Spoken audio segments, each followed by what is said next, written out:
Sir John!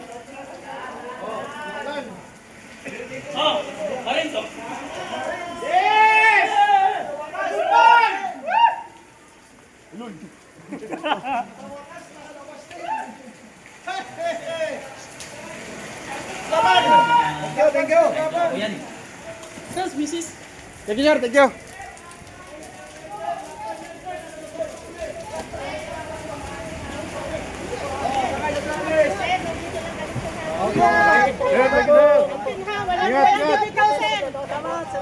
Ingat, ingat.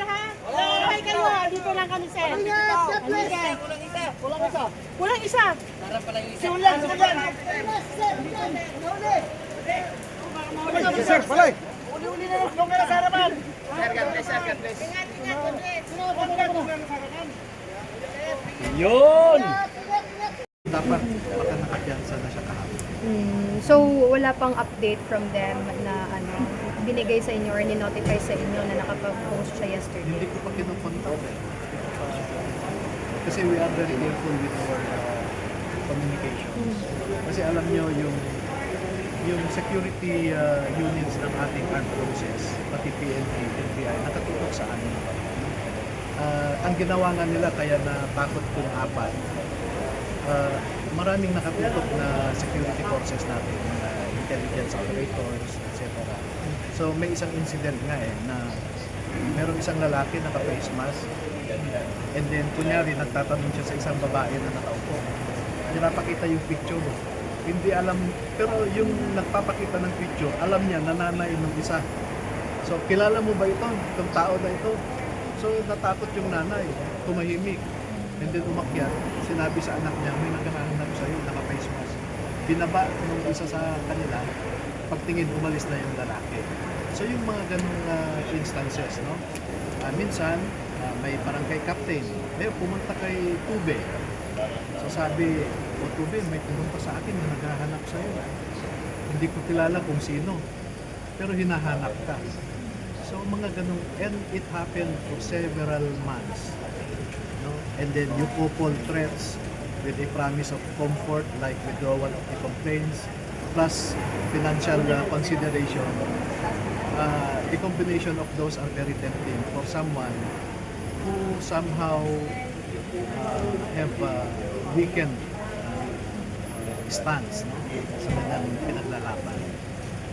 Attorney, anong comment mo doon sa sinabi ng ombudsman na Tapos po yung cellphone. si Romualdez yung behind dun sa recommendation?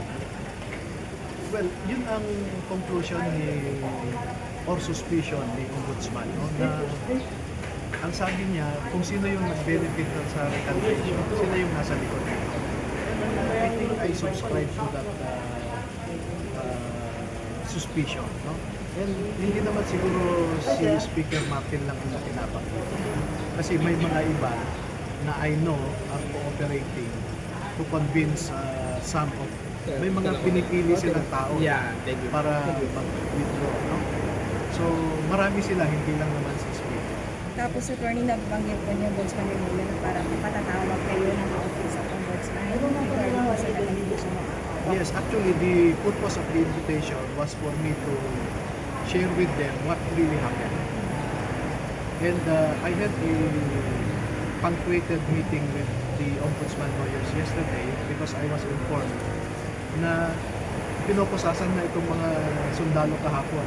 So mga 5 minutes lang ako doon, very early stage of the meeting, but I had to ask leave para makapunta dito, no? But you noticed the public announcement of the Ombudsman yesterday. Sinabi niya, the lawyers, strategists, and advisors of people who are facing cases before the Office of the Ombudsman may be guilty of obstruction of justice dahil sa effort nila na mag-recan ang mga ito. No? Alam nyo, sabi ka niya, it is a desperate move because recantation is not favored by courts. So why even bother to ask these people to recant when the evidentiary value of the recantation later on will be of less weight than it would have been had they not recanted. No? So, sabi nga niya, desperate. And I think there is sa Tagalog ay tuliro kung paano nila harapin yung mga reklamo na ito. Like sa Senate, for example, Blue Ribbon Committee, ayaw nilang mag-investigate. Kasi tuliro sila how to respond with the allegations of this former Zaldico security personnel who, according to the assessment of the ombudsman lawyers, have personal knowledge of what happened because they were there. They had the reason to be there because they were security personnel of Zaldico. And what they saw were not hearsay, but they perceived what they saw through their own senses. No? Kaya ang sabi nga ng ombudsman sa kanila ay credible. And that is also one source of confusion for us. Because the ombudsman is saying they are credible, and yet the National Prosecution Service are saying they are lying. And this is the situation where the Supreme Court in several cases had forewarned already that once a co-equal body already took jurisdiction of an issue, the other co-equal body should refrain already. And that is the doctrine of non-interference and the doctrine of primary jurisdiction. Parang nabanggit niyo kagabi, may mga evidence po nito. Gano'n po ikaw-confident na yung evidence po nito ay malakas? Well, mga text messages ito, for one, no? And pwede naman natin i-verify yan sa telco. Second, may mga recorded conversations. Although it doesn't comply with the requirements of RA 4200 to be admissible as evidence, no? But we might nonetheless let the public listen to those conversations and let those who feel that they are the party, they are a party to that conversation to come out. So sabihin nila, oh, ako ang kausap ng isang sundalo dyan. So in that process also, he or she will confirm na siya yung nag-aalok. Yes. At pag kinonfirm niya na siya ang nag-aalok, he or she may be liable for obstruction of justice. Attorney, ano po yung mensahe nyo sa mga nagpapakita ng suporta kahit nasa online sila? We also saw na maraming gusto mag-reach out to help. Ano po yung message po? Opo, actually noong mga ilang buwan na ito na maraming nagme-message sa akin na gusto nilang tumulong sa mga kasundalo. Yung witnesses natin, no? Na kahit konting tulong lang para sa pangpamilya nila, etc. At matagal din naming ni-refuse yung mga ganon na alok. Pero nung nagkaroon ng warrants of arrest ang mga sundalo, nag-reach out sa akin ang ilang mga Facebook friends ko. Ang daming nagko-communicate sa amin na gusto nilang tumulong. At kinausap ko ang mga witnesses natin. At sabi ko, I think huwag din nating i-frustrate yung mga kababayan natin na gustong tumulong. Because they want to be parts of this advocacy, this fight against corruption. Gusto nilang makisali kahit nasa ibang bansa sila o nasa liblib na mga lugar, ay gusto nilang sumali dito sa ipinaglalaban natin. And let's not deprive them of that, shall we say, yung patriotic feeling na nakatulong sila sa pinaglalaban natin. Pero for the record, ilan yung nagagastos natin? Okay, sa Caloocan Port, we spent about 679,000. No? In Muntinlupa, about 20,000 lang. In San Juan, 140,000. Excluding yung mga ibang fees, no? Yung JDF, etc., no? Research fund, etc. But dito ang malaki. So it's 1 million mahigit, 1,030,000 plus. For this court alone? For this court alone. So, nakapag-ipon din kami ng mga contribution galing sa iba't ibang mga kababayan natin. At again, I will take this second opportunity to thank, gusto kong magpasalamat po sa inyong lahat na kahit po talipa pa lang ang inyong negosyo, yung taga Cebu, yung taga Quezon City, na nagpadala ng 1,000. Kahit po yan, ang value po niyan ay hindi natin makukwenta sa amount. Ang value po niyan ay dahil nanggaling po sa inyong puso. No?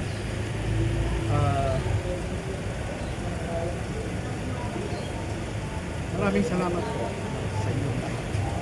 Yung mga kababayan natin na nasa ibang bansa na ipapadala sana ninyo yan sa inyong mga pamilya na nandito sa Pilipinas na kaya kayo nag-abroad ay para maiangat din ang buhay ng inyong pamilya. Pagkus, ibinigay nyo pa para sa tulong sa mga sundalo natin. So maraming salamat. We will never ever repay you for your kindness and for your support and for your love for our country. Attorney, ano po yung reaction nyo na sinasabi po ng iba na kaya daw po nag-recant yung apat dahil nga daw po nakulong din si former Congressman Mike Defensor na allegedly sinasabi nila na siya daw yung nagpa-finance doon sa meeting. Ito, number one, yan yung ginamit nilang pag-ako. At isusunod din daw ako makukulong. Pero pangalawa, yung allegation nila ngayon na Mike Defensor is financing refutes their own allegation kasi nasa kulungan siya. So, paano siya nakapagbigay ng financial support sa akin? Nasa kulungan nga siya. So, there is time really for truth to really come out. So yung allegation po nila na nag-finance, pati si Marcoleta ay sinabit nila. Well, na-meet ko lang si Senator Marcoleta nung nag-invite sila ng Blue Ribbon hearing. No? Hindi ko yan naman personally kilala. So paano yan magbibigay ng pera sa akin? So actually, nagsasakripisyo ang mga sundalo na ito. Hirap sila sa buhay, pero pinapanindigan ito. And yung mga inaambag ng mga kababayan natin na nagpapadala, no, ay nakakatulong din para sa pangkain nila, sa yung mga personal needs. Alright, Thank you. From Chicas accounts to dito, medyo nagkakaroon ng delays sa transmission. Already, but we're expecting naman na within the day makapagpasa. Yes, we're very hard. Apart from the online transaction na po, ano po yung mga nakikita natin delays? Wala akong nakikita ng problema dahil dito naman sa kaso nito, bail is a matter of right. No? So, yun na nga, dapat walang mga application, mga reasons na ibigay. Pero sa ngayon, ang problema yung dahil walang bangko nga, no? Dahil walang bangko, online lahat ng transaction. Sorry po, man dito.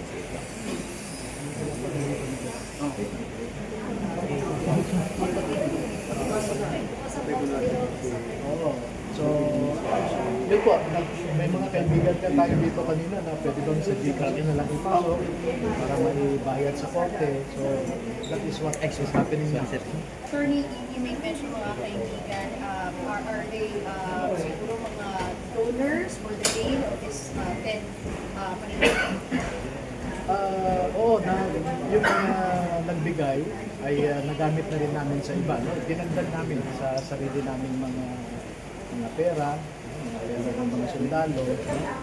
At yun na nga, no? Nagpapasalamat ako dahil may nagpadala na ng 1,000 na nagtatalipa pa ang negosyo. And 1,000 pesos is already half a van of rice. And kahit hirap ang buhay, ibinigay nila para makatulong sa mga sundalo because they want to be identified with the crusade, with the advocacy, no? Laban sa corruption. So, nakakataba ng puso talaga na may mga Pilipino na ordinary Pilipino na.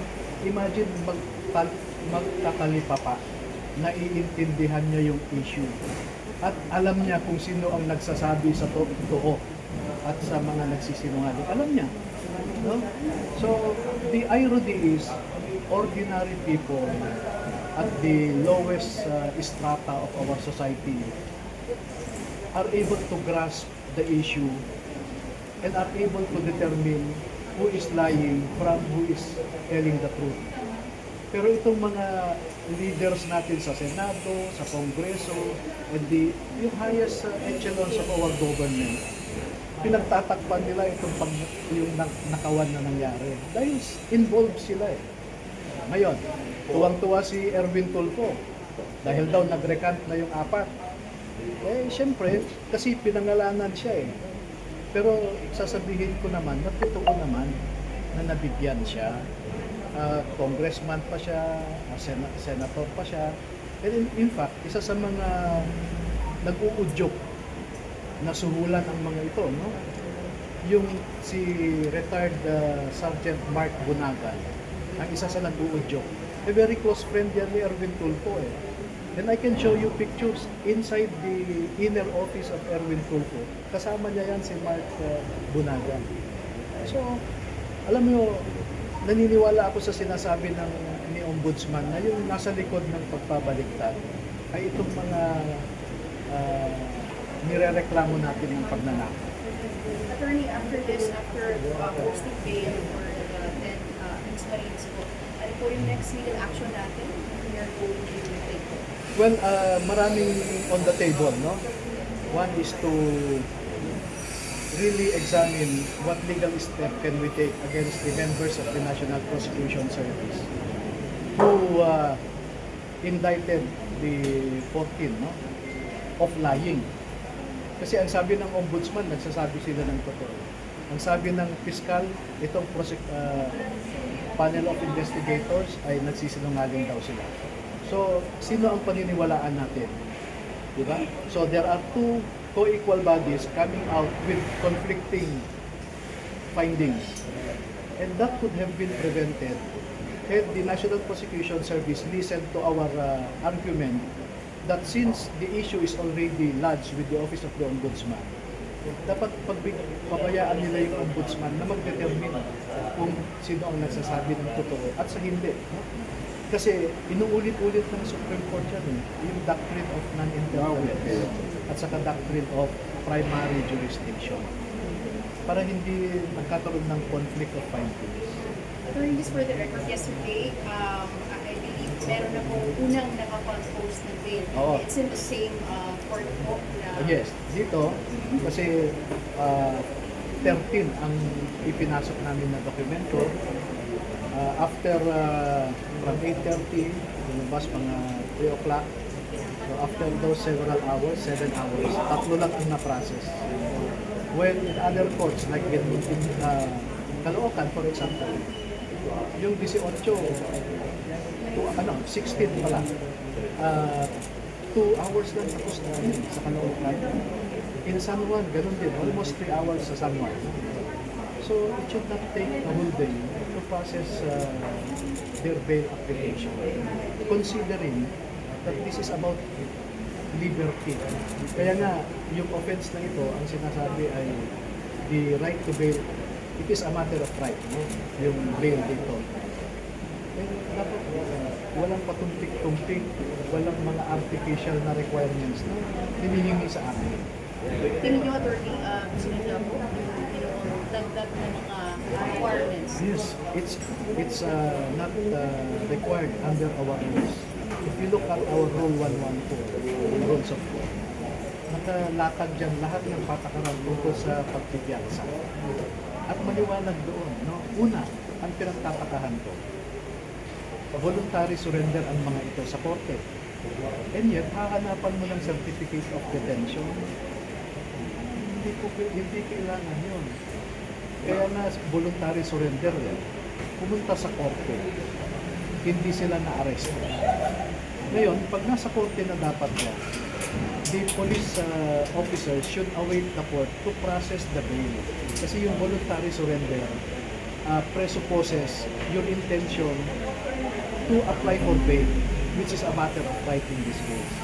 So hintayin sana ng police na tapusin ng korte yung proseso na yan. Kasi technically, nasa custody na ng court sila eh. Tapos aarestuhin mo pa.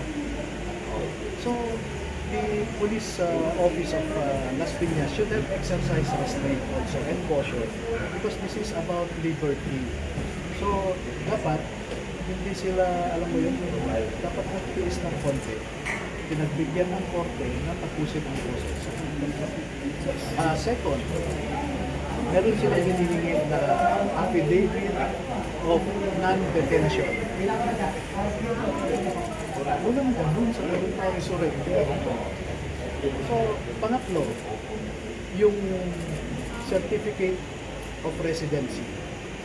Kasi if you are considered a resident of an area, if you claim it as such, if you have been residing for at least 6 months.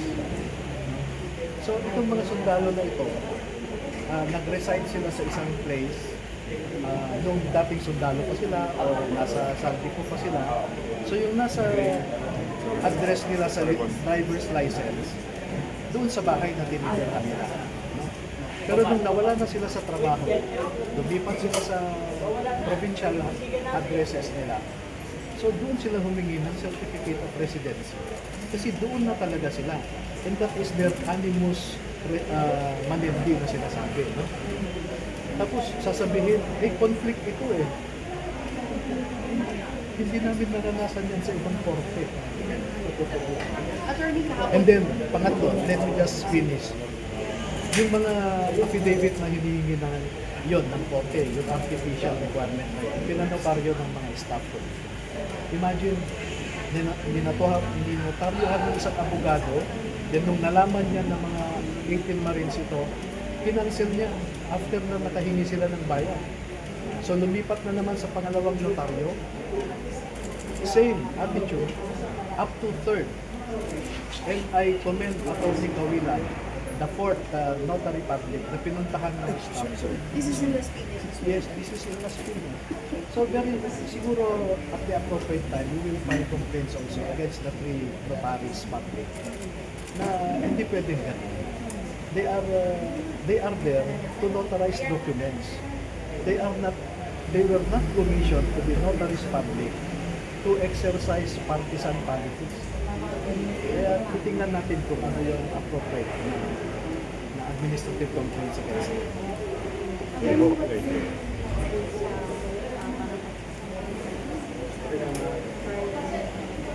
Well, that is one point na kinoconsider ko. No? Pero medyo maraming trabaho lang ngayon. But darating na. Sir, yesterday, took them about ilang oras po sa processing. So 8:30, nandito na yung staff ko. So sinusubo. And then nag-umpisa na yung red tape. Sabi ng clerk of court, ay kailangan ng certificate of detention. So tumawag sa akin yung staff ko. Siyempre, being a non-lawyer, my staff cannot explain to or even